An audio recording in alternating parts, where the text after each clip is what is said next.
네, 저도 사실은 이 과음을 하거나 또는 몸이 많이 피곤할 때 자면서 이 코골이가 상당히 좀 심한 편인데요. 원장님, 혹시 가정에서 이렇게 좀 간단하게 할 수 있는 이 코골이 또는 수면 무호흡법에 좋은 방법이 있을까요? 일단 근본적인 치료는 코섬 치료법으로 해야겠죠. 하지만 가정에서 환자분들이 쉽게 할 수 있는 방법을 좀 알려드리겠습니다. 굉장히 쉬운 방법인데요. 약국에 가면 지금 이 보이시는 이런 스포츠 테이핑을 쉽게 구하실 수 있을 겁니다. 이거를 본인 코에 크기에 맞게끔 이렇게 잘라준 다음에요. 먼저 콧잔등 위에 가로 방향으로 이렇게 붙여주면 됩니다. 그리고 다른 하나는 코의 위아래를 연결해 주듯이 세로로 붙여주면 됩니다. 이렇게 해주게 되면 우리가 구강호흡을 하는 습관을 개선하는 데 굉장히 도움이 많이 될 텐데요.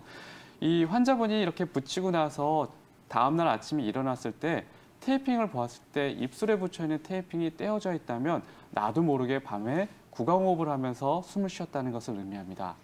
따라서 이런 걸 자꾸 의식하면서 이제 치료를 받게 되면 구강호흡을 좀 더 빠르게 습관을 개선할 수 있습니다. 꼭 같이 활용해 보시기 바랍니다.